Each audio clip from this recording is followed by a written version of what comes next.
Between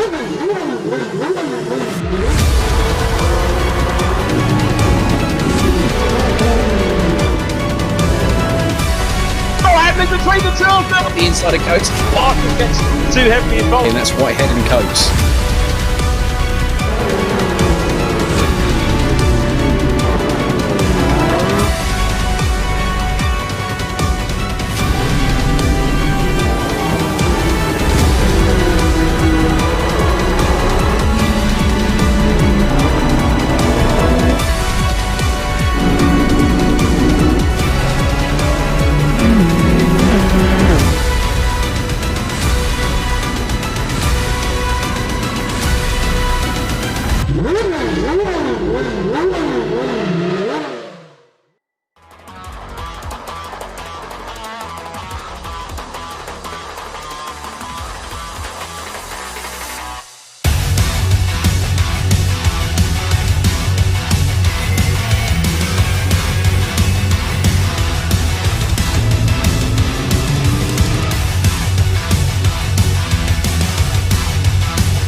Good evening and welcome to Le Mans for round 8 of the Virtual Reality Racing Club GT4 eSeries in association with MSL Motorsport Consultancy.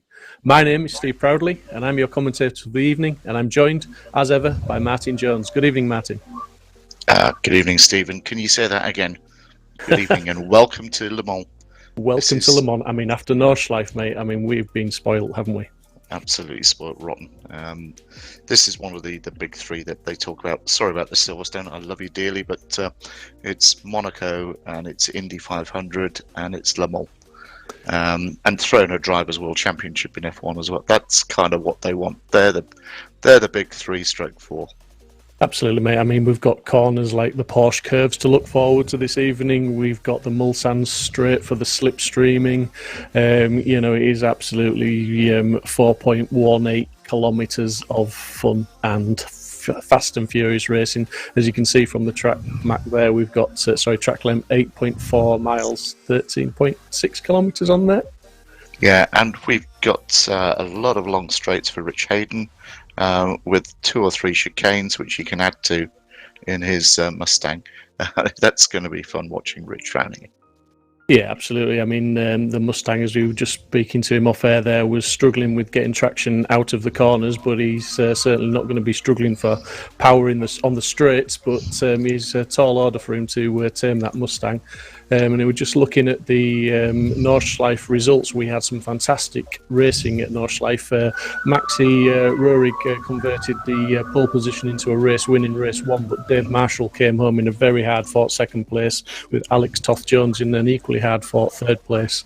Race 2 was top step for Dave Marshall, Jack McIntyre second, and Alex Toth-Jones third. I mean, Dave Marshall and Jack McIntyre in that second race were hammer and tong, weren't they, for the entirety, I think, of the last lap. Yeah, that was great to watch, and hope everybody enjoyed that one. And I think we're in for a treat here. But go through the championship standings, because we've got some ballast here. But Dave Marshall's got a good lead. It's his to lose.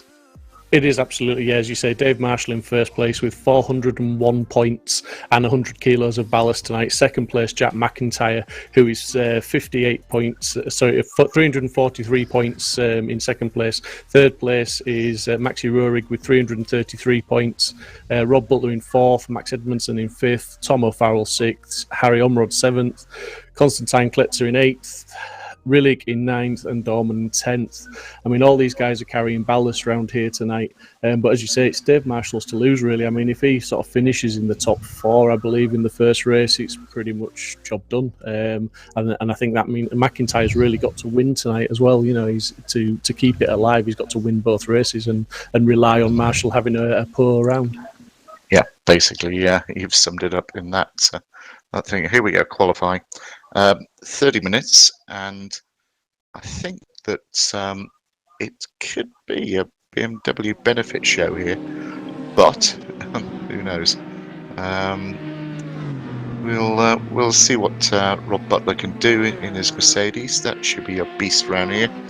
I think McLaren's Dorman was he should be quite good here. Let's see. Alex Toff Jones in warm up was. She put the Aston up to fourth, and of course we all remember what happened for Aston at the late Le Mans this year, and they cleaned up. Yeah, absolutely. I mean, it's very much a circuit where the slipstream's obviously going to help.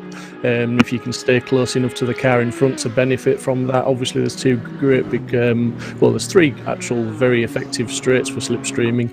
It's just those pesky chicanes down the Mulsanne straight that interfere with it a little bit. But it has to be said, they certainly give some outbraking opportunities into those two chicanes. Yeah, they're fantastic in a Mercedes. People carry.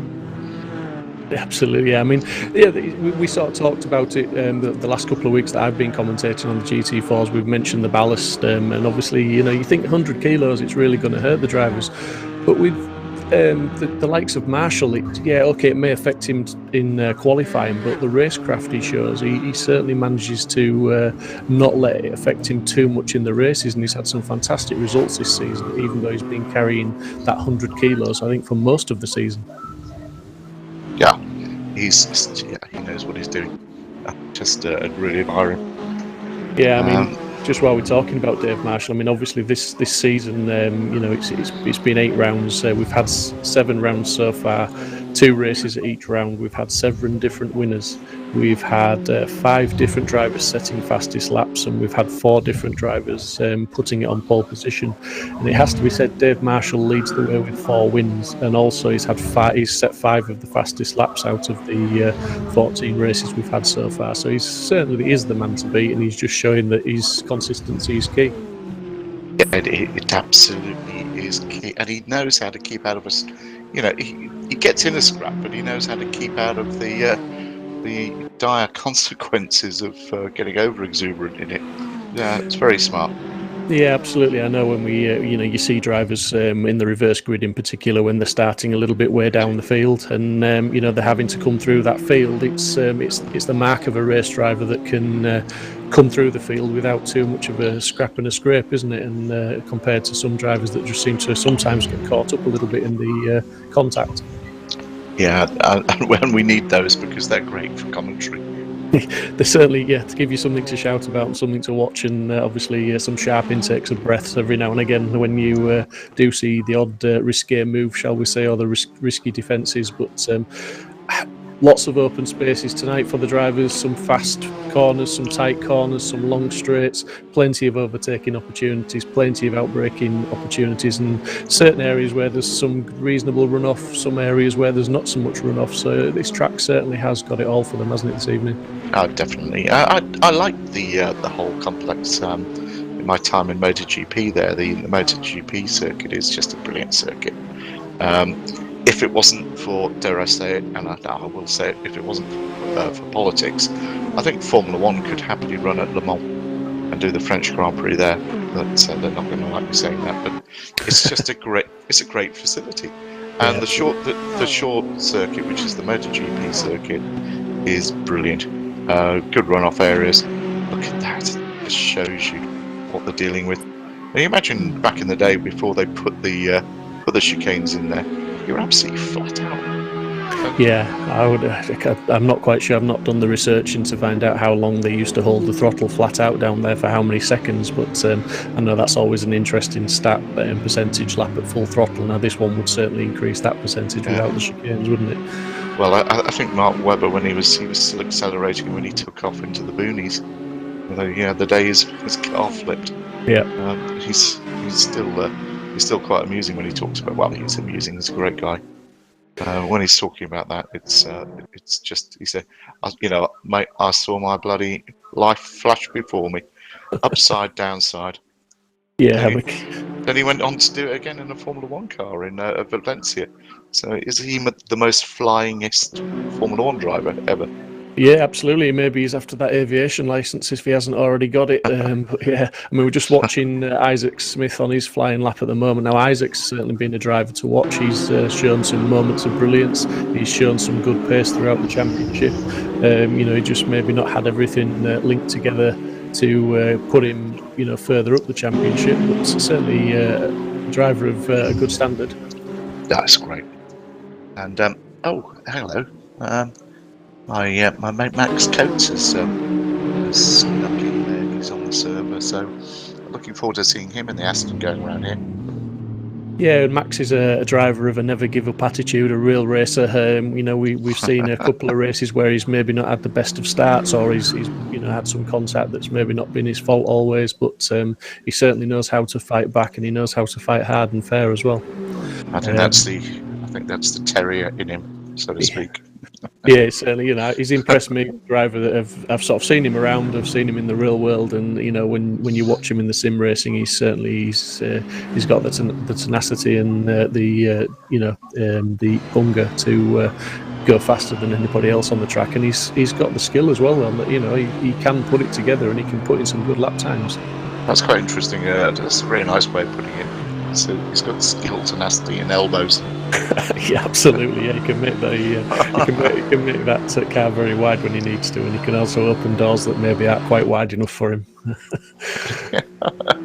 Oh, I'm looking at that. I like to see. Yeah, Katimpi is E7. Great to see her. She's a little bit late on the server, but that was down to an issue. But yeah, great driver. Yeah, it's good to see the representation from MSL on the track in those awesome looking Porsches again this evening. Fantastic. And yeah, it'd be great to see if Kat can have some battles of her own on the track this week and enjoy herself more than anything. Well, I was talking to them about the setup earlier, so it could be battles with me. Yeah, I'm going to say it could be your fault then if it's not a podium this evening. I tell you, I've seen that in the book of excuses from drivers over the years. Yeah, well, I suppose the top of the driver's excuses is always the commentator's curse, so we'll be careful what we say, and we'll just watch and wait and see what happens. But we're just seeing the first flying laps coming in now. Jack McIntyre with a 4-minute 22.5, Toth Jones 1 second off, Rillig sort of 1.4 back, Edmondson 2 seconds off, Rurik 2.8. So the times are starting to come down now, and they're getting the flying laps in. We saw a 4-minute 20, I believe, in practice earlier on. So they're about 2.5 seconds off that pace at the minute. I'm saying that though, Rob Butler 4:21, pretty much dead, and Dave Marshall 4:22.3. So Rob Butler's really setting the pace, and he's 1.2 seconds to the good of everybody else at the moment. Yeah, we didn't see that coming, did we? No, indeed, it was Rob Butler that set the 4:20 in the practice server, I believe. Yeah. So it's he's certainly the man to watch as ever, and he's setting the pace. Rob Butler, a man that's had 3 wins in this championship so far, and he's also had 2 pole positions in previous races. So looking to make it 3 poles tonight, maybe. Yeah, that's just a great graphic again. Here we go, James Merrills, the Purple Pig. Love that livery, and it's synonymous with doing well at Le Mans. Yeah, absolutely. And James using every inch of the track, as we can see there. He's on the hard shoulder almost, and just skirting with the grass along these left-hand side as he tips it into the right-hand chicane. Now right-left, and then right again before he gets his foot planted hard into that throttle and sees what he can do down on this lap. I think he was getting out of the way there of something. I don't know what it was. but I'm sure he'll tell me later. Yeah, this is at least it's half of 4-minute lap is not the Nordschleife ring, so we can expect some closer times here. Having said that, that was great racing there, wasn't it? It was absolutely awesome racing. Yeah, I mean, we were a little bit worried about the Nordschleife at one point from a commentator's point of view. It can be difficult to overtake there, and if the cars do get spread out, it's such a long lap round there. But I tell you what, these drivers, they read the brief when they were told to give the commentator something to talk about. They kept it for the whole pretty clean and very much fair. But the racing was so close. It was absolutely amazing, lap after lap at the Nordschleife. You know, I mean, to keep it as close as some of those guys were, and pushing as hard as they were as well. It was absolutely awesome to watch. I'm just trying to work out why they're taking that wider line there, because it's not the quickest from my experience. So they've obviously found something. Yeah, maybe. I mean, we were watching Tom O'Farrell, who last week at the Nordschleife, he messaged me afterwards, thanking us for the commentary, and obviously just pointing out, because I said his car looked very loose around Nordschleife, and in race 1, in fact, I thought he had damage. It looked that loose, but in race 2, it was much the same. And he said he'd just tried a completely different setup, and it didn't really work for him. So it was, just maybe. I'm not sure if it was a last-minute change that he did that really affected the car, so hopefully he'll have a better evening this evening. Oh, I'm glad he spoke to you, mate. Yeah, so it's good to get the insight from some of the drivers, and some of the things that we're left scratching our head with, we can just maybe clear up for other people. And sometimes we say things that we're making a judgment on, and they can confirm or deny such judgments. I love that. They can always deny everything, but I've got the book of excuses through 35 years and a couple of world championships in Formula One and various other things, and I think I've heard them all. Yeah, we're just watching Toth Jones is really throwing that Aston around at the minute. He's really pushing, and he's certainly on a flying lap, because he's eating up a lot of the curbs and a bit more, so he's really trying. He's like a dog with two whatnots. He had a great weekend prior to the Nordschleife ring, and he just comes in now. Like, okay, bit of showboating, slow it down so we can see MSL, and then he's out next weekend because we've got the Silverstone 500 going on as an elite sport, and he's out with James Dorland, who is a fantastic talent, as is Alex, in a MSL powered by Newbridge GT4 Aston Martin, with the most stunning livery, which has been worked out by various talents, Raw Creative, Brendan Beacon, and a couple of others, one of your eSport guys. So yeah, looking forward to that. Yeah, absolutely. I think maybe he got caught up behind a couple of cars there and maybe decided to back out of the lap, or maybe, like you say, was just showboating on that particular lap. But it's great to see just in the real world that the Silverstone 500 is going ahead, because obviously everyone was holding their breath for a couple of days until that was confirmed. But yeah, it'd be great to see, and I'm sure it'll get some great coverage, and it's even better to see some MSL liveries on the grid. Yeah, it's really strange because we've got James Dorland in the Porsche Sprint Challenge in the MSL car there, which he's in the boss seat for the championship win. So James is going back to the old style racing, when the racing drivers actually could get into a couple of cars in a race meeting and go and race and win things. So I kind of like that old school thing. I don't know about you. Yeah, it gave you a bit more to watch, in regards that if you're following one driver and they do a couple of championships, it used to be the same in the motorcycle world with the 250, the 500 cc's. You had your riders that swapped amongst classes there, and it was always great to watch. If anyone's out there as old as me that can remember the 500cc classes, showing my age a little bit there, but yeah, I remember going to Donington Park one year, and there was the 80cc class in the World Championship, so that's going back a few years. I'm talking to you from the Isle of Man this evening, so yeah, a lot of heritage over here, and we got to watch a lot of racing. My father loves his motorsport Two wheels, four wheels. It's Yeah, me myself too. But I mean, just back to the action this evening, we've got Rob Butler on that 4:21.072, and as we've seen quite often in the qualifying with these GT4s, the pole position laps are sort of being set fairly early on. Got Rillig in second, who's improved, and he's now a second off. Marshall's at 1.2. I'm just wondering what's McIntyre, sorry, is now up to second. I was reading the wrong. McIntyre's up to second, 0.07 behind Butler. Rillig in third, in fact.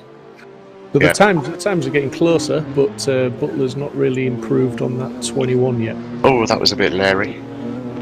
That's the danger here. It's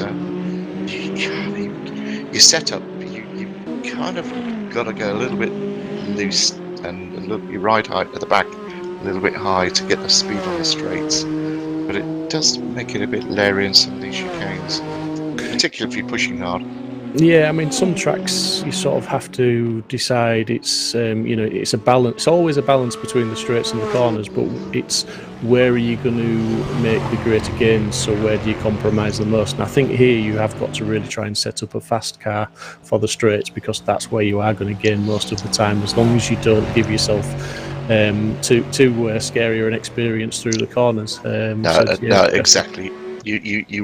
You will be passed. You will dawdle on the straights. You can't do it. It's such a quick circuit. And there's Rich Hayden. He's not set a time at him. I think I'm looking forward to seeing him driving the Mustang, or the bucking Mustang around here.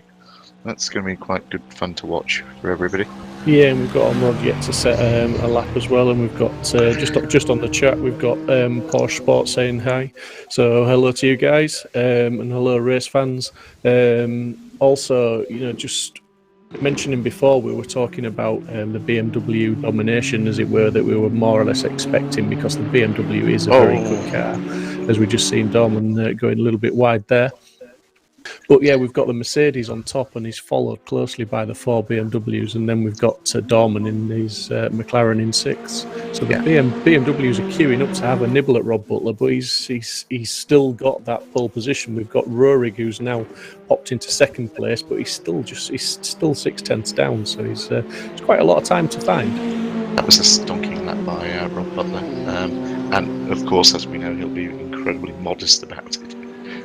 If we talk to him about that, providing he's got it's 11 minutes to go, and there's a lot to play for here. Is that time a one to beat? He did a 1:20 in practice. It just depends on what strategy he's running with the fuel and the tyres, because it is quite heavy on the tyres here. Yeah, I mean, the track temperature is up at 38 degrees, so it's certainly a warm track. So should be keeping plenty of heat in the tyres for the guys, because obviously you've got a big cooling effect down the straights as well. I think there should be plenty of heat in the tyres, and I don't think they should be overcooking the tyres tonight on the circuit. Yeah, it's nice to know that they've finally turned the temperature up. Just watching Dorman now as he's coming down the Mulsanne straight, I believe, there, and just switched to Dave Marshall, who's currently fifth. Remember, Dave is our championship leader at the moment, and basically, barring any major mishaps this evening, as we've said earlier, it is his championship to lose tonight. And we know that he's a consistent driver, so we're not expecting any mistakes from Dave. He'll just do what he needs to do. He's a very, very calculating driver. Yeah, he'll be happy anywhere in the top 10 in qualifying. It's what I've learned about him. He does think about it. He's a prost of a driver. I don't mean that in any detriment. Prost was amazingly quick when he had to be, and so's Dave. Yeah, absolutely. And as we've seen in so many races, he drives to what he needs to do in that race, and if he thinks the position ahead is out of the question, he will just protect his position and drive to bring it home and to score the points, and that's what's got him the championship at the end of the day, or got him to where he is in the championship. Potentially. good to see James Merrill just outside the top 10, not far behind O'Farrell. James is a great driver. I love his enthusiasm. His love for Porsche is amazing. He's really got on with the big pig. So as have we love that. And Cat's car is the Salzburg livery, which again, iconic, so iconic. Those two liveries with Le Mans and their association. Yeah, and just looking at Kat Impey's time there, she looking at the qualifying times around her, it looks like if she can get it off the line and sort of stick with the boys, which I'm sure she can do, it looks like she's going to have a very good race tonight, because there's a few guys doing similar lap times to her. So, wherever you are in the field, I think this evening you're going to have a battle on your hands. Yeah. The only man that's stretching any sort of advantage is Butler with that 1 second leading. That half a second lead in qualifying. Yeah. Cat's a great racer and very experienced and a great ambassador for Porsche, and she'll give it all.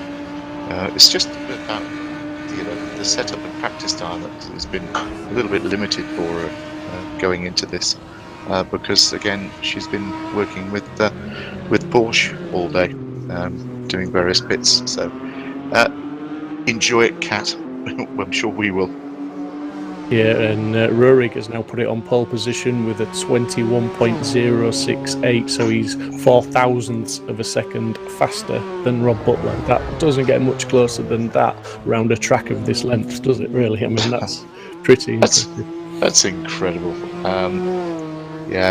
Rurik and really, they've given us some great entertainment over the series, and they are hard chargers. Great to see them out. Yeah, so we have now got Rurik in pole position as it stands with 7 minutes to go. We've got Butler in second. Tough Jones just stuffed a 41 in there. Yeah. That was quick. That just puts him in fourth, which is 1 place behind Jack McIntyre. Rillig in the other BMW, he's in fifth. Dave Marshall in championship leader is in sixth, 1.2 seconds off the pace. So the top six are all within 1.2 seconds, and our pole is clear by 0.004 of a second from Rob Butler. So are we going to stick with Rich Hayden for a little bit of this lap in the fucking Bronco? Well, there we go. He starts a lap as he means to go on. that was on cue. Oh dear. Yeah, he's glad I noticed that. He was certainly trying, and he's put himself in 12th position. So in the Mustang round here, to be fair, he's got to be happy with getting a clean lap in, because it's certainly not an easy car to keep hold of. And as he's shown us race after race, he's getting better at catching the slides in it, because he said it's easy to get sliding, and he said it's quite difficult to control those slides sometimes, because it does tend to just snap out, and once it's going, it's gone. That's going to stick with me, your comment about Rich Hayden, about being trying. He certainly is trying. Always trying. He gives it all. He certainly does. And another man that gives it all is Matt Coates, who we're just watching now in 16th place, maybe looking to improve a little bit with this lap, but 5 minutes and 38 seconds to go of qualifying, literally coming down to the last chance really to get some laps at a lap in now. Yeah, I think this is probably his third sighter or something. So he does like to. Oh, there we go. Yeah, he just pops it up to 14th. So go Maxi, go for it. Yeah, absolutely. He's probably going to carry on flying. If he's got the fuel, he'll just keep going. Now he's got the heat into the tyres and brakes. He's got the fuel, and just see if he can improve another second or so just to take him up. I mean, literally, he's 1.8 seconds off 13th place. So if he can find a couple of seconds, then that will take him up the order quite a little bit. Do you know, it wouldn't surprise me. Just if you get the lines right here, once you know where you're going. Again, is it a place to drive in the centre of the road? No, it's not really. You've got to know where your way around. And almost made me jump there. It's big screen technology and a car coming straight at you. So.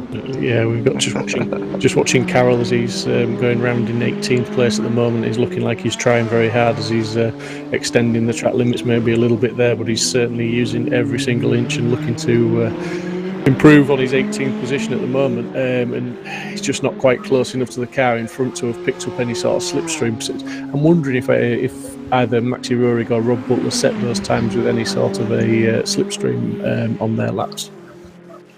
Yeah, it could well have been great times. I thought we were going to see a 420, but I think those guys are probably quite happy where they are. Dave Marshall, we happy he is, or yeah, happy-ish in his calculated state of mind. Just looking down the field, there's little gaggles that are going to be racing hard. It's going to be great fun. Yeah, like the first lap, certainly, first couple of laps, really, I imagine the slipstreaming is going to be pretty intense, and it'll be interesting to see if the pole position man can get away like we have seen in a few of these rounds. Pole tends to get a clean start, and if the guys behind him battle, it allows him to get his head down and go. But that maybe the slipstream will negate that a little bit, maybe. Well, again, if we stay with this going across the line and we go up to the what they call the Dunlop curve, which is this one, and then you go into the I think it's still the Dunlop chicane, you get all sorts of carnage going on here, particularly MotoGP. There, that's it. See the kitty litter on the right. The reason it's that big is because it's that active. And the rescue crew there is just second to none. Well, apart from our great marshals from Silverstone. Yeah, absolutely. It'd be interesting to see. I mean, that in effect, the Dunlop chicane is more or less the first heavy braking zone, and it's effectively the first corner, isn't it? And like you quite rightly say, you know, if you can't turn into the left, you're going to go straight on into that big wide open kitty litter. And I think at that point, you more or less then look into the horizon to see if you can just straight line it back onto the track at the other side. Yeah. So it'd be interesting to see if anybody has to take that line. I'm sure it's not nobody's intention, but and that's where the short circuit disappears on the right, and then you go into the S's here, and then you're into a corner. I think it's called Tete Rouge or something like that, which is effectively a right turn onto the Mulsanne Straight. Yeah, and the Tete Rouge, it's a bit of a corner of faith almost, because as you turn into it, you're not seeing really, the true exit. You've got to hold it in there for quite a long time, and sometimes it catches you out. It's a little bit tighter than you imagine. So you can, if you've got a car that suffers with any sort of understeer, it can be a difficult corner. And obviously, so much of your lap times are made on the Mulsanne straights that it's very, very important to get that corner right. And you look at these chicanes; they're just horrendous. Imagine the old days; that just must have been awesome. Yeah, I think these GT4 cars would have been hammering the heads off the engines, wouldn't they? Flat out down here at full throttle for the full straight. I think in the race when we get some in-car graphics, we'll see the rev limiters banging red.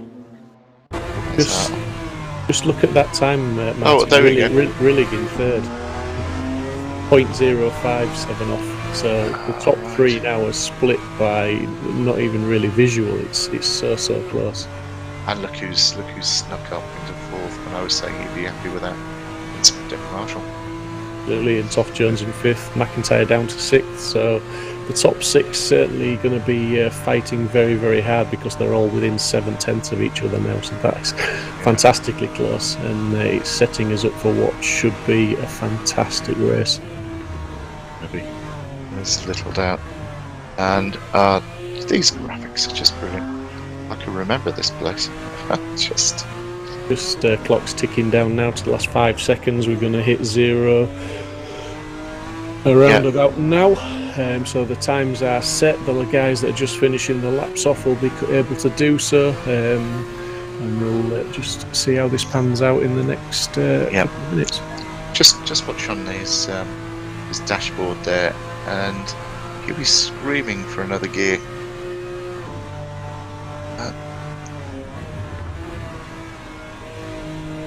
Great line. Yeah, absolutely hammering it. And again, it's all about the smooth line, isn't it? And just not having to correct your inputs once you've committed to the corner. That's it. You've got the line and you're aware. Actually, up by the looks of it on on his time, see if he can actually improve, because if he does improve, it's more or less going to be pole position. This is looking like a great lap for Riddick here, and almost over. Just hold your line. Bounce the curb there. Release it. Oh yeah. And Just a bit scruffy on the last turning. The four chicanes have bounced off the curbs, but well, Rurik improved on his last lap as well, didn't he? He's got 420.8, and Rillig, his teammate, 420.9. So literally, they are 0.046 of a second between each other. Rob Butler at the moment in third, 0.2 down. So yeah, it's all very close up at the front. We're just watching Dave Marshall now as he's on a flyer and he's up on his time as well. So maybe it's a bit of track evolution. So temperatures have stayed the same. Maybe just the track time. Maybe they've got their heads down. But now Dave Marshall's into the pits and pulled the plug on that lap. Just time to say hello to Mark Hicks on the stream, who's great to be back. Come on, Jack Mack and Dave Marshall, the Dark Destroyers. So yep, some support for those guys from Mark Hicks. Welcome to the stream. Yeah. Great laps from Rurik and Riddick. That's awesome. Oh, there's Max hanging the whatnot out of it. Yeah, I'm not seeing any sector times, but just there's a few people improving on this lap still. Yeah, Thorne's just sneaked up into 9th place, so good improvement there. Yeah. Just holding our breath, really, watching Max here take some of it. That's a bit of a wide line through there, but he's certainly looking like he's trying to, as ever, and looking to improve on that time and try and close that gap down a little bit. He's currently 7 seconds off the pole time, which is a fair old chunk of time by Max's standards. He wouldn't want to be that far off. Well, one thing I've learned from all of our drivers at MSL this year, they'll always give you it. They'll always give you 100% to what they're driving, and they're all very capable drivers.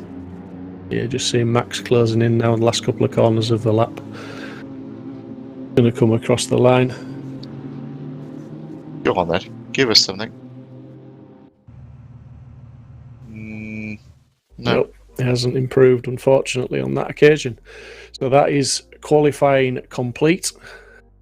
And looking very much like Maxi Rurig is on pole position with Rillig in second, Butler in third.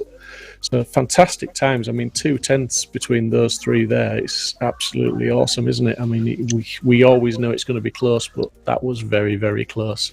Yeah. And just to confirm there, Maxi Rurig pole position, Rillig second, Butler third, Marshall in fourth. He'll be very happy with that. Alex Toft-Jones doing a very decent job in 5th place. Jack McIntyre rounding out the top 6. Then we've got Andy Dorman, Max Edmondson, Scott Thorne, Harry Omerod in 10th. Andy Carroll, James Merrills, Tom O'Farrell, Richard Hayden in the Mustang in 14th. Miko Rask, Kenny Press, Max Coates, Paul Army, Cat Impey in 19th, rounding out the grid. So looking like some fantastic racing this evening. And certainly, as I keep saying, the top 6 were very, very close there. That was fantastic. That's great. Do we need to dive in with Dave Marshall?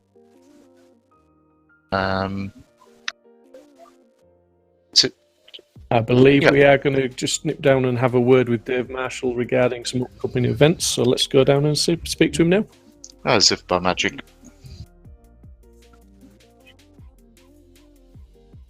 Yeah, very well, mate. I'm very, very, very excited for this one this evening. Obviously we won't talk to you too much about your qualifying because 4th place is very, very good and it's what you need to do for the championship. But that's not why you're here to talk to me this evening, is it?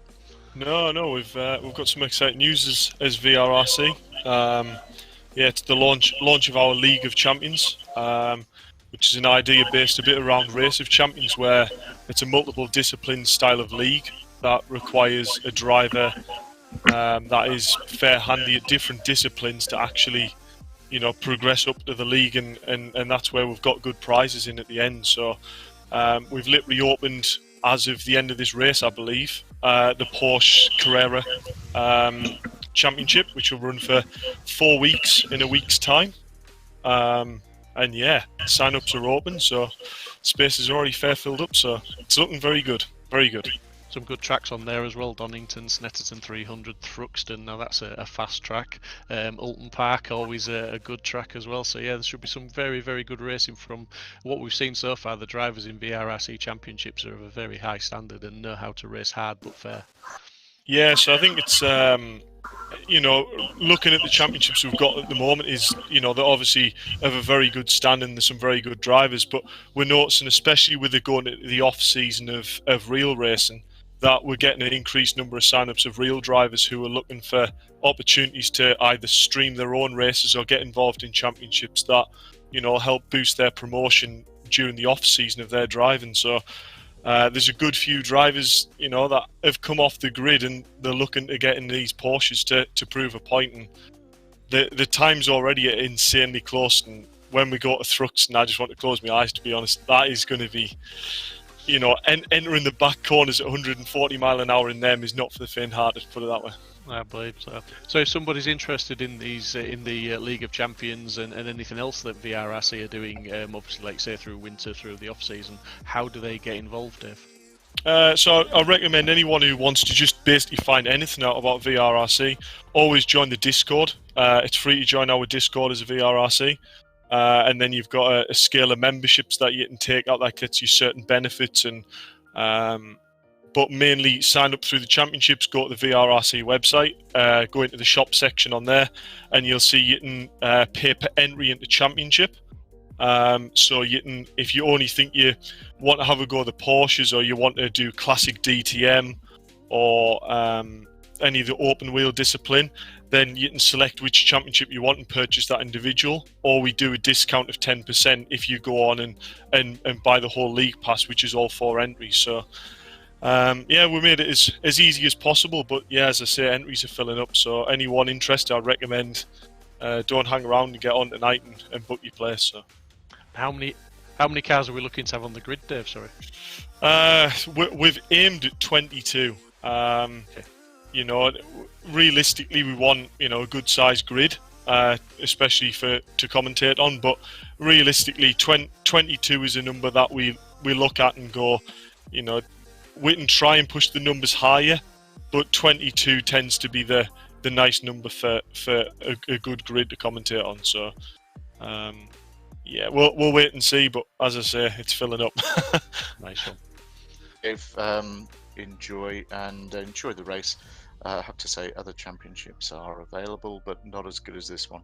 So I'm looking forward to watching. It should be great, mate. Enjoy the race and go, everybody. Should be interesting from where I'm right in the pack, isn't it? Maxi, if the two guys in front are smart, they'll get their heads down and work together to pull away. I don't imagine Rob's going to make that easy. But yeah, I'm just keep my head down, keep it clean, and I'll probably. Rob is rapid around here, so I'm just going to try and tuck in behind him if I can and follow him through the pack. So that's the plan, but plans don't always work, do they? Well, good luck, mate, and get ready for this race. Off you go. Cheers. Thanks, Steve. Right, here we go. Bye-bye. Yeah, so fantastic news there. VRRC opening up some new championships. If you're interested at all, brilliant. have a look on the website and click and just join the Discord, see what it's all about, and have a chat, as we're now on the grid just waiting for the lights to come on. And indeed we're about to get under orders. As if by magic, here we go. The timing is impeccable. That is great. Red lights on now, and go. So Rurik and Rillig will be looking as saying, trying to get a clean start there, and they pretty much are doing the BMW roadblock as we're entering into the first corner. Yeah, watch out for the Dunlop chicane any second now.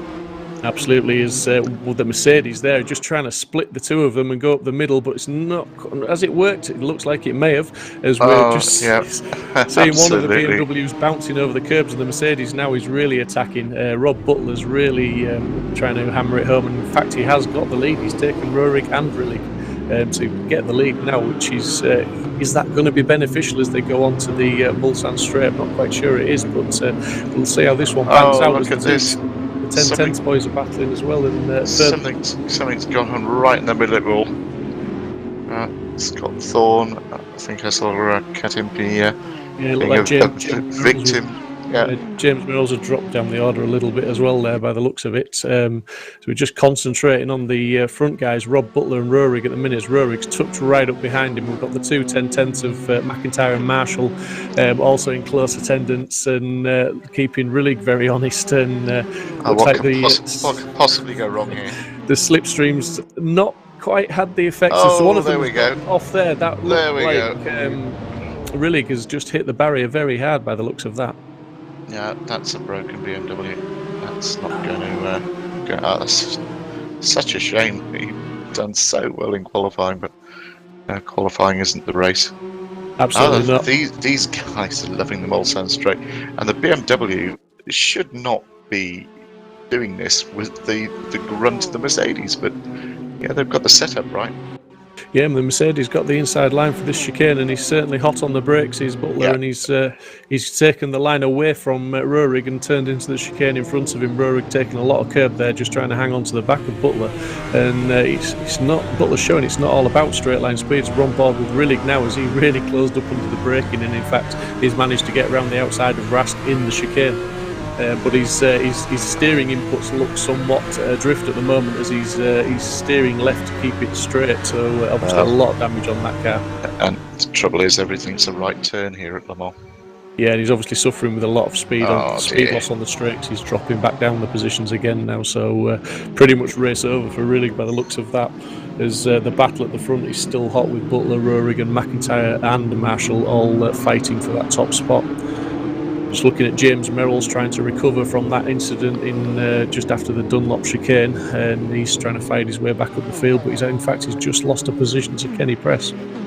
Kenny Press, Kenny Press's car on love here.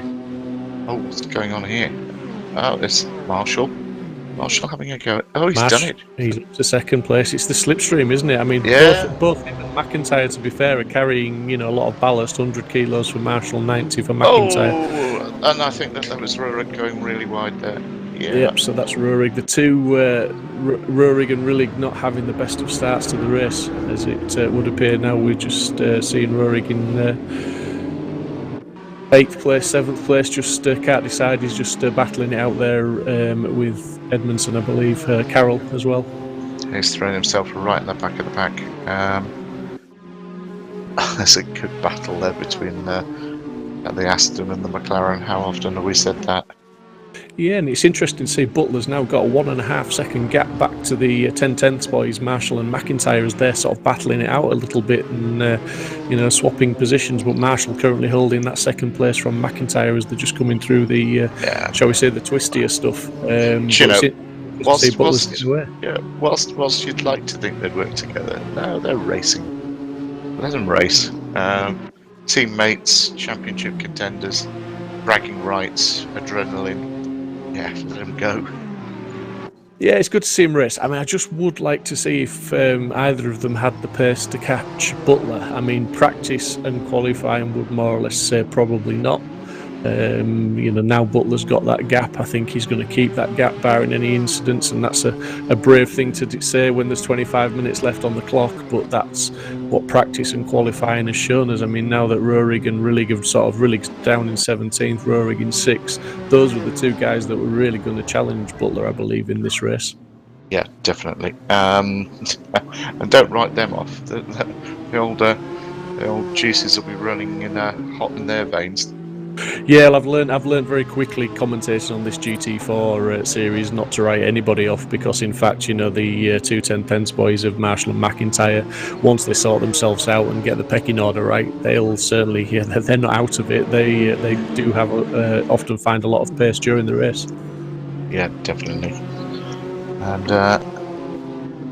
it looks like Cat Impey's had an issue again. I think we did see her spinning. It's annoying for her. Yeah, Just watching Rurik now trying to get a slipstream on Dorman and trying to make a position back up, fighting for 5th place at the moment.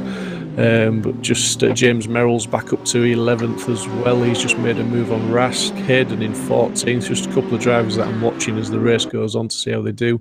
But Toff Jones is having a fair race. He's in 4th place now. He's 4 seconds to the good as well of Dorman in 5th, as we've just seen Rurik take that 5th place from Dorman.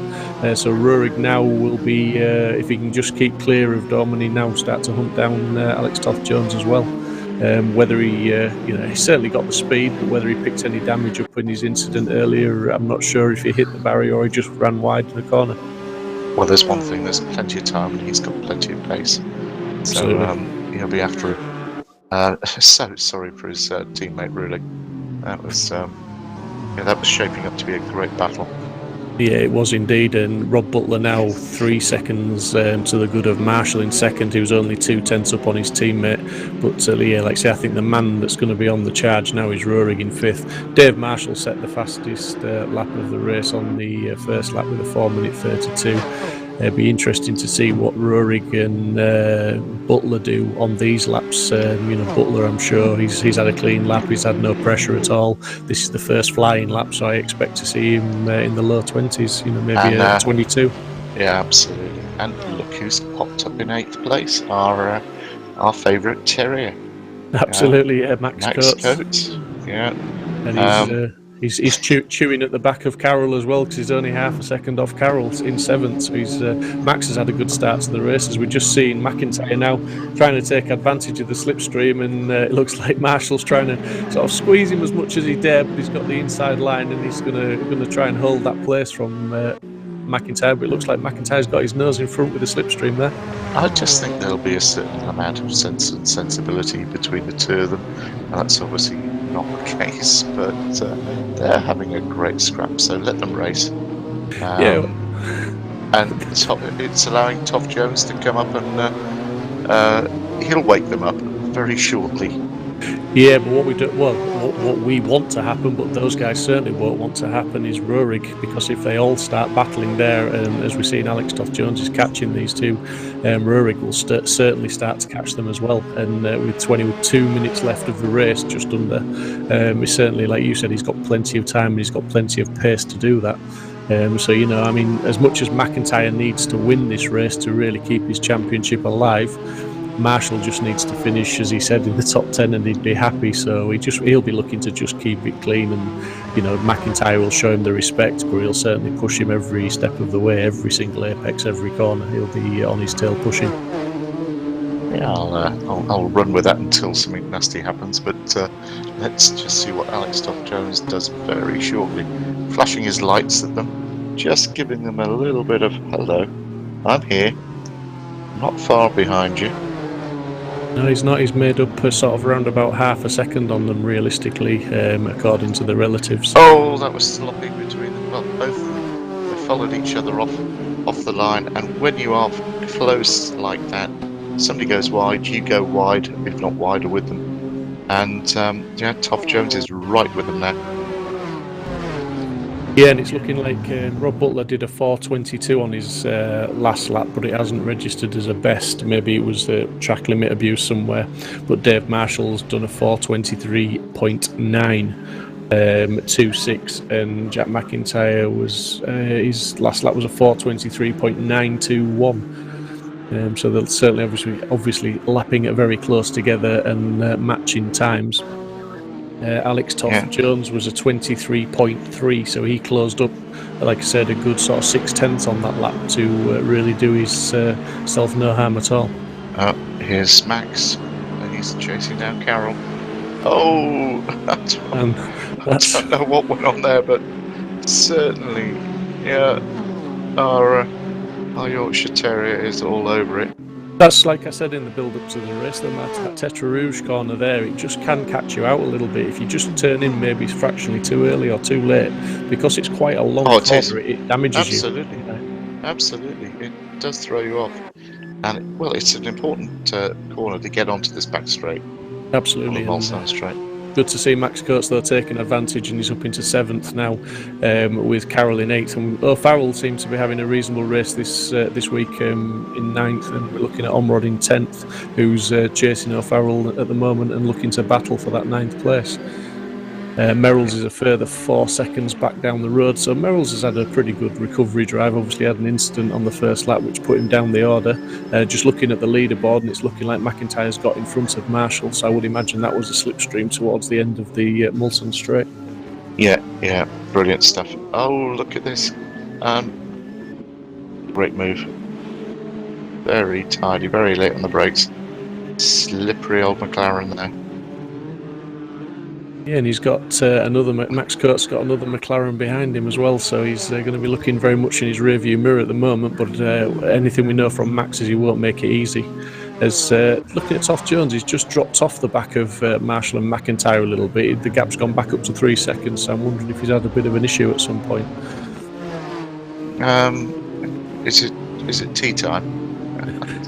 Well, I was going to say he's either had an issue or the BMW guys working together with the slipstreams made a massive impact, but I'm not quite sure. It could change the gap by 2 seconds, as we see McIntyre and Marshall swapping positions again on the straights. There is a McDonald's off that first chicane on the Mulsanne straight. Marshall's down into 3rd place now, but literally he's on this. They're side by side, very much as they were at Nordschleife last week. 2 teammates that will just battle it, and look at that, side by side through the corner as well, through Indianapolis, and off they go. They're just not going to give up, are they? No, not at all. They're going to enjoy this, and why shouldn't they? And so should we. And again, Aston. They're not working together. Something's gone on with Alex there, so he's back on it. Because Rob Butler's pulled out 6 seconds on Dave Marshall. Yeah, just like you say, it's very easy to lose a bit of time here, and again, if you do it on one of those chicanes on the straights, obviously it compromises you for a very long time. So 10ths turn into seconds as we're looking at Max Coates, O'Farrell and Carroll battling very, very close. And it looks like they've got Harry Omrod as well in close attention there. So it's a 4-way scrap, this one, looking for sort of 7th, 8th, 9th and 10th place. Battling very hard and very close, and Max was nibbling at the back of that McLaren, then looking like he was going to try and force a way through, and he's certainly not easing up with the pressure. He's going to go for it on the 4 chicane. I think he will. He's setting it up. And he has got the inside line now. He's just going to hang off those brakes and turn it in, and he's got the job done. But that really has compromised Carroll as well, to O'Farrell behind him, who's really closed up a bit of a gap now.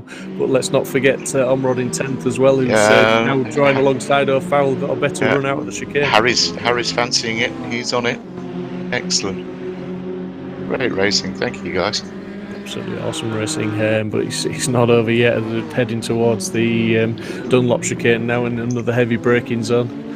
But it'd be interesting to see what Max can do. He's got a little bit of clear air now. Can he get his head down? Has he got the pace and to cement that 7th place and chase down 6th?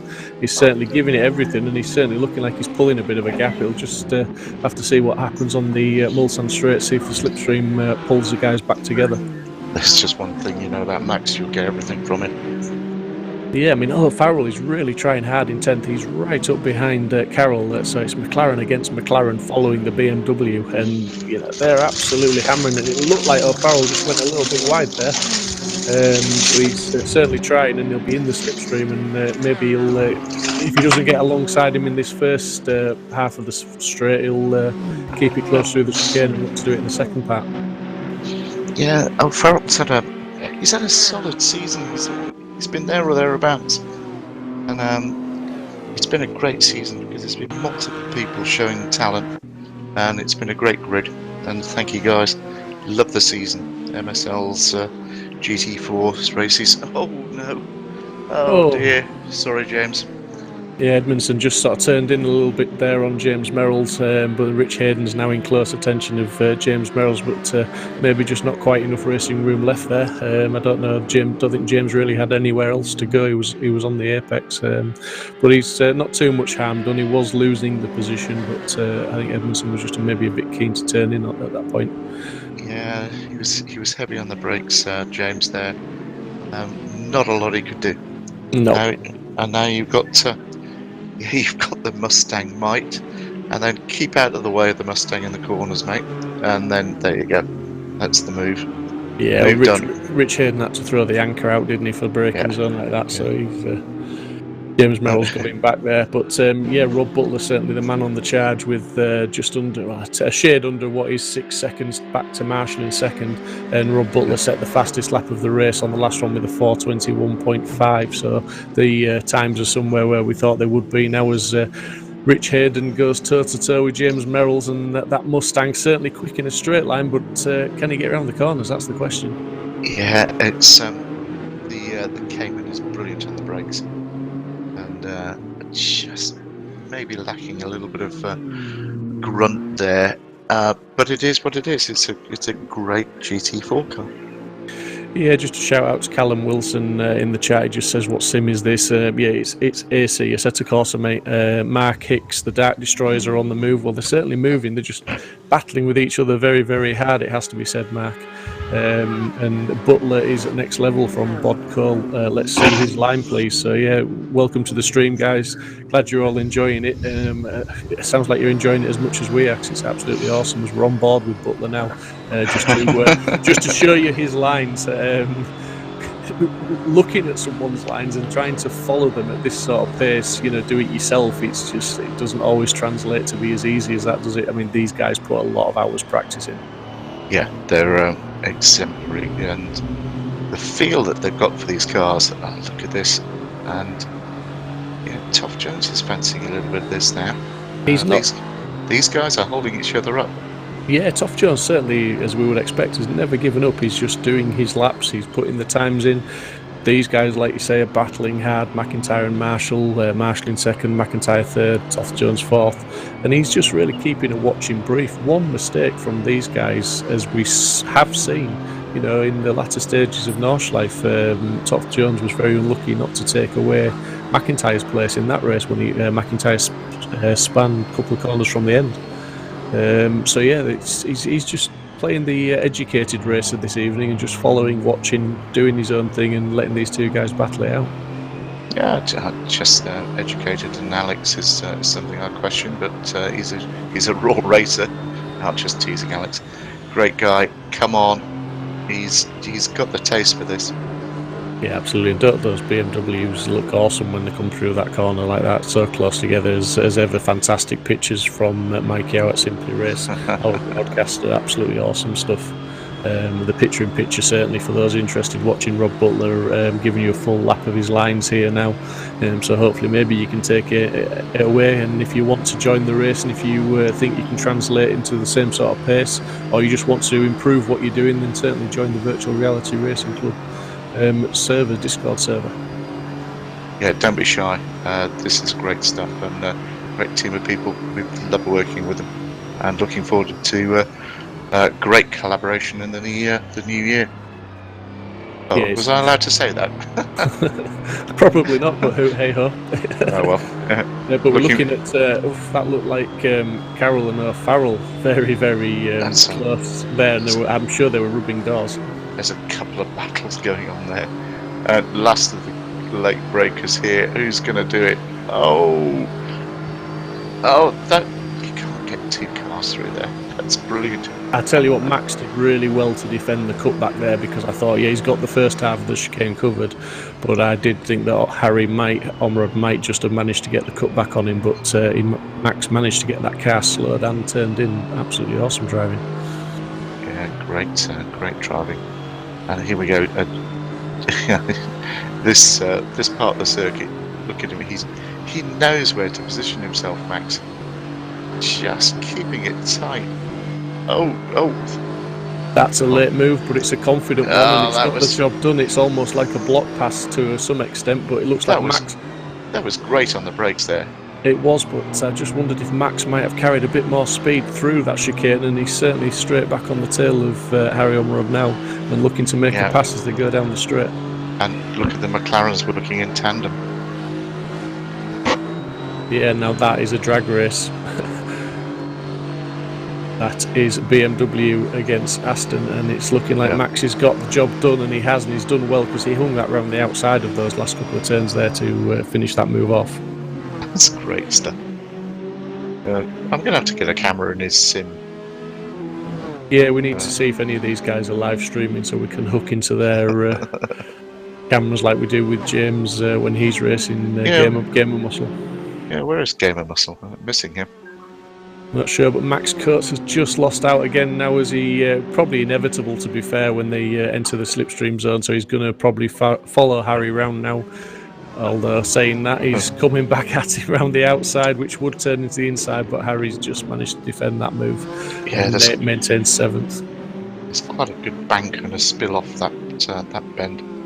So. Yeah, but look at O'Farrell and Carroll behind the battle wherever you look, as Max again shows his nose and makes Harry Omrod defend very hard indeed, which has allowed O'Farrell to close right up on those two now, and it is very much a three-way battle, if not four, if Carroll can just close that gap up a little bit. And this is a really quick bit as well.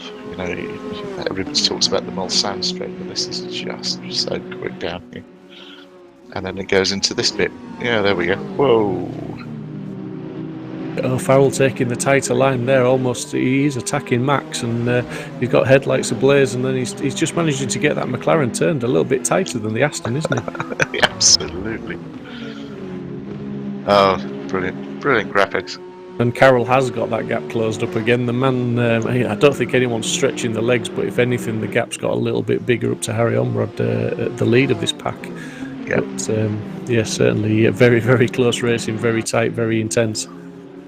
I think I was just looking there at something that happened on Toff Jones's score thing, 1.3 seconds. I was thinking it might have been a fastest lap or something. Something's gone on. But the McIntyre Marshall race, look at that.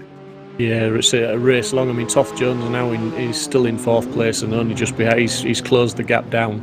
Roerig is the man I thought might close the gap up a bit more, but he's now 6 seconds behind Toff Jones. As we see the 10/10 boys, literally, there's about an inch to spare maybe somewhere, but you may argue that there was nothing to spare there, as they were almost rubbing side by side through that corner there and now onto the straight. Toff Jones is now double slipstream pole position to at least get past one of them, if not both of them. He should get one of them there, that's for sure. But there's plenty of room there. And the grunt whilst they're racing. Go on, Alex, send it. He's got both of them at the moment by the looks of that. Yes. He's up into 2nd place. Send it, excellent. Marshall 3rd, but still side by side. That 3rd place isn't decided yet, as those two boys are still battling very, very hard. And Toff Jones is under attack as well on the brakes, and that's indeed one of them's hit the curb in there, and it looks like it looks like McIntyre, sorry. What could possibly go wrong? And it did. Right, okay, here we go again. So the man I was mentioning, Roerig, saying that I expected him to make up a bit more ground than he has, so suddenly inherits 3rd place and the last step on the podium with 6 minutes left of this race. Yeah, so all at once. Yeah, absolutely. And this battle with Coates, O'Farrell and Carroll still hotting up, and it does look like Harry Omrod's managed to just get a bit of a steal on these guys and just stretched his lead out enough to stop them taking advantage of the slipstream. Do you know what we were saying about championships? That was the Dave Marshall moment. Three go in, one comes out, and it's your potential champion. Absolutely, mate. Yeah, I mean, for one fleeting second, I thought it was Dave that had got spun there. But it's not nice that anyone did, and it was a great battle, and it was a race-long battle. But like you say, it could have been that championship-deciding moment for him. Yeah, probably heard in his earpiece that I called him a prost of a driver. Maybe. But the man that we're not really talking about too much, we've had a bit of an onboard lap with Rob Butler, but he's 13 seconds to the good in this race. I mean, that's an absolutely blistering pace. And as you say, when we chat to him at the end of the race, he'll be very mild-mannered, very meek, and he's not very bold or brash about it, is he? He takes it in his stride. I won't let him. I'm not going to let him. I'm going to give him a bit. But 4 minutes and 50 seconds left of this race now, and it's still not over with the Coates, Carroll and O'Farrell battle, as those guys are battling very, very hard now. And as I say, it looks like Omrod's really cemented that 7th place. Be interesting to see if Jack McIntyre can close up the 3 seconds to Dorman in 5th. And Dorman is actually looking like he's on the tail of Alex Toth-Jones in 4th as well now. So it looks like Alex Toth-Jones gone from a watching position, a waiting brief, to now he's looking like he may have to defend. Yeah, Dorman's sneaky quick. Talented driver. Look at Max. Look at Max. He's just really a cork in the McLaren bottle there. It's just brilliant. It is, but round a circuit like this, where the slipstream can give you such an advantage, he's giving everybody pretty much a lesson in defending, isn't he? You know, he's like you said, he knows where to put that car. He knows how to drive defensively, and more importantly, as I've said a couple of times over the past few broadcasts, he only defends when he needs to. He drives his line until he has to defend, and exactly. That's the important thing, isn't it? Yeah, that's what he's learned in racecraft. It's not a God-given talent, it's something you learn. And it's letting Edmondson get in on the tail of these guys who are genuinely squabbling. This is not quite McLaren bragging rights, because Dorman has driven a very, very tidy race. We've not really seen much of it, but there you go. Oh, look at that. Bit of opposite lock and then a bit of corrective oversteers. We just see, was that Rohrig again? No, it's Omrod, sorry, spun coming out of the chicane by the looks of it. That's Max Coates up to 7th place, Carroll 8th, O'Farrell 9th, Edmondson 10th, and Omrod gathers it back together, I believe, in 11th place now. It just looked like he just gave it too many beans in the Ford chicane. I was going to say, if he's just maybe hopped the curb while giving the full application of the throttle, it might have just stepped the back end out a little bit. But here's Edmondson fancying it, because he's got the R8, which is a fantastic car. It wasn't really working, but he's got it working. He's had a race win, and he's got the taste for it. Yeah, absolutely, and he's sort of, I won't say it's come from nowhere, but we haven't mentioned Max much in this race, and Max is a previous a race winner. He's had 2 wins in this series, in fact, so he's not to be discounted from from the top 10 at all. Max Edmondson is a quick driver. Oh yeah, no doubt. And here he goes. These graphics are great, and they've actually got the autumnal leave thing going on. That's brilliant. I mean, you watch these cars down the straight here, and you're just watching them slipstream, and you're just waiting for the inevitable overtake. But so often, I mean, how many times have we seen cars this evening going side by side through those chicanes, namely Marshall and McIntyre, but not exclusively them. We've seen Coates go through there side by side. With Omrod, there's been quite a few drivers, and the racing's been absolutely awesome, as it has been all season long. You're not wrong there. It's been a great series. What are we doing? Oh, look at that. Rob Butler 15 seconds ahead with a minute to go. That's just stunning. Yeah, O'Farrell now up into 8th place. Fantastic drive from O'Farrell this week. He's been battling hard, and he's having to work for that 8th place. Certainly, as we're just watching at Rob Butler in the top right-hand corner of your screen now, as the clock ticks under 1 minute left to go. I'm watching the battle for 3rd here now. Dorman fancies a slice of this. Yeah, McIntyre's there ready to pick up any pieces if it all goes wrong as well. He's not maybe close enough to put an attack on of himself, but if they get it wrong.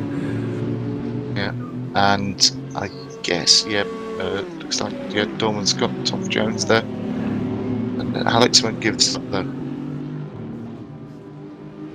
And as he's done so many laps before, it's looking like Rob Butler's just keeping it clean, tidy, and he's going to bring it home. He hasn't stopped pushing, because that gap has just increased lap after lap.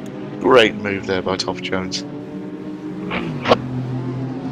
And he'd keep it though, because we're going turn right here onto another straight. Looking like the clock's just about to tick down and hit 0. McIntyre's McIntyre's fancying this as well. Oh, it's all.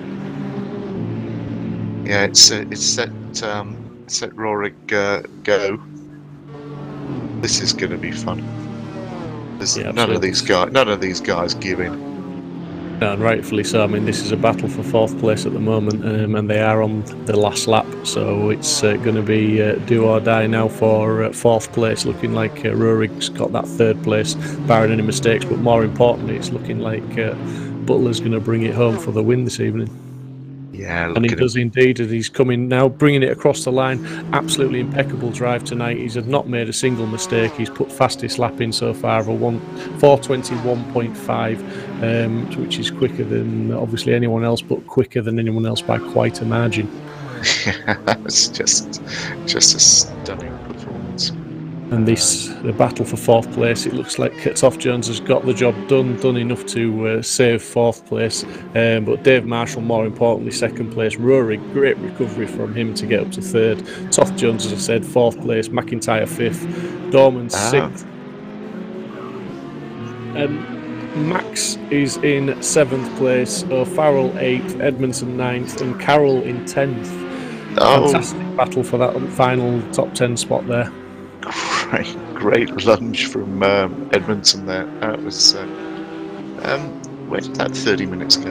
Absolutely no idea, but what I am excited to say is we've got another 30 minutes coming right up after this one, as Hayden brought it home in the 11th, so that's a good result for the Mustang, to be fair to Rich Hayden.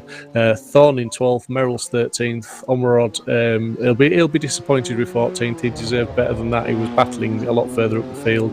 Raskin 15th, Lamy 16th, looking like Rillig after his first lap incident is just persevered and brought it home in 17th, as we and Kenny Press will be 18th.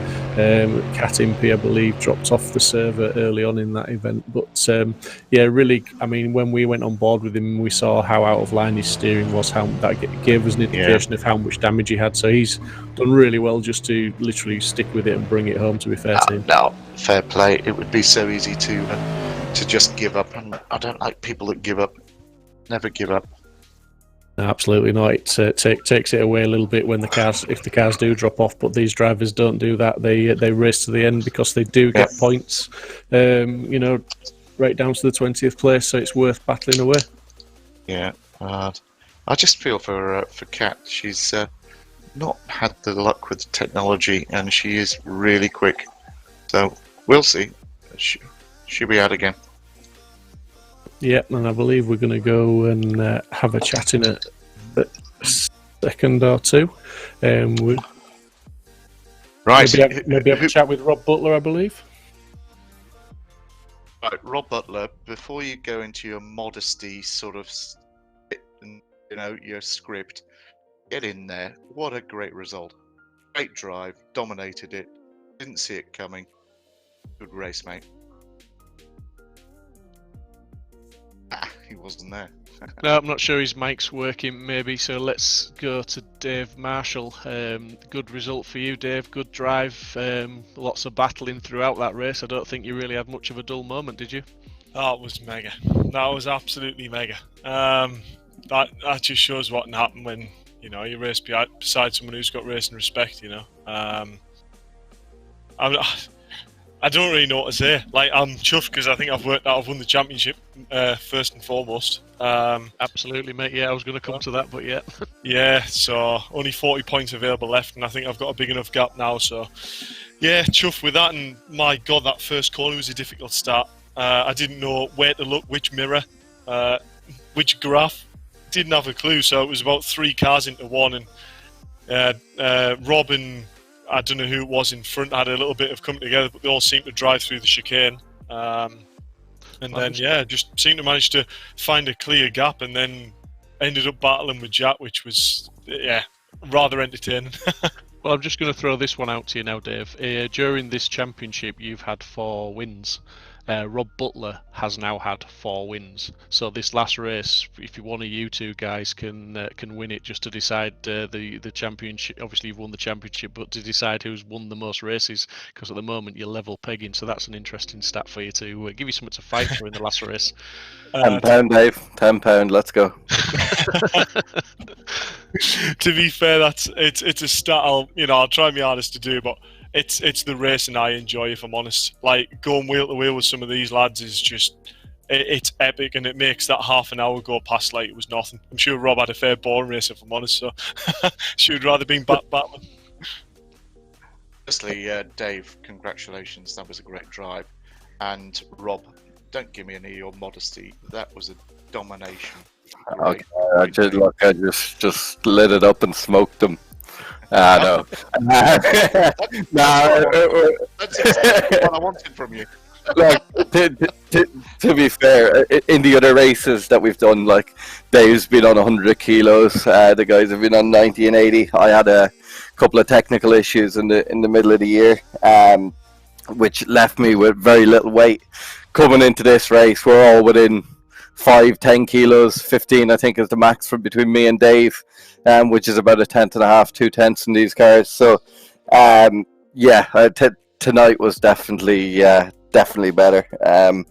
I think the AMG works around here as well, but my God, was it a tough first lap in the tow with them BMs towing me down the back straight. How I ended up in the lead out of turn 1, I don't know. As you said, great, and finally got you on your modesty.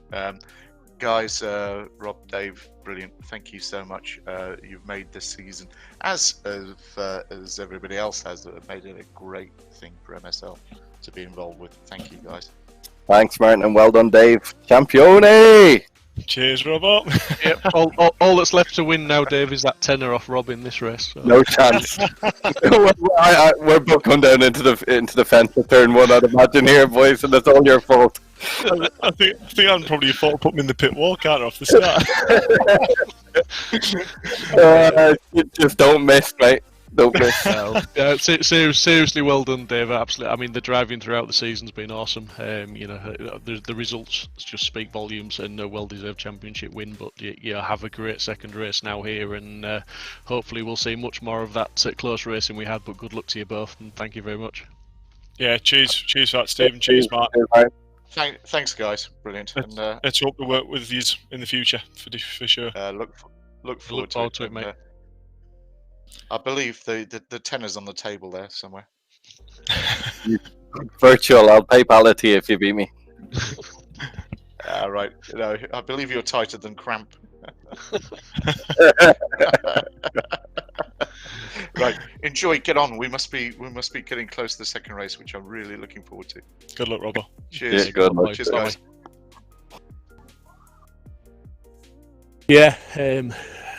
A little bit more relaxed for Dave Marshall this second race, maybe. But, Dave Marshall never really relaxes, does he? He's a racer through and through, and doesn't matter that the championship's sewn up, really. He's going to race as hard as he can for the highest position he can achieve, and to get the bragging rights and try and beat Rob Butler must be the aim for this race. Pressure's off. Yeah. And reverse grid. Yes, so reverse grid for this one. Rob Butler starting in 18th place and Dave Marshall 17th. So yeah, they've got a lot of fighting to do. As we're just all primed now and ready, waiting for those lights to come on, and let's get this race 2 underway as soon as we can. Yeah, it's sadly Kat MP's just come on. She can't get on with technical issues again, which is really disappointing because it would have been a pole position for her. But hey ho, we'll see her very soon. Yeah, just catching up with the chat very, very quickly. Just one to mention Dave Jones. Thanks, buddy. Yeah, it was cracking racing again, and we're looking like it's going to be cracking racing for race 2 now as the lights are coming on. All the lights are on. And go. Oh, look at that. I think Evanson's making a cracking start. Absolutely, yeah, battling away now as we come through the Dunlop curve into the Dunlop chicane, and it's going to be last of the late breakers and maybe someone into the sandpit, not quite sure, because there's I'm not sure if the 3 wide, 4 wide and even 5 wide at points there as they're going in, but no, just work it out now. Rillig's through clean, very wide but through and clean and in the lead, and we know that Rillig has got the pace. And that's looking. It's one of the, that's O'Farrell, isn't it? I think that's just turned it around in the Dunlop chicane there, so he's got a bit more work to do now. But Rillig, yeah, he's obviously with the reverse grid, having that incident in race 1.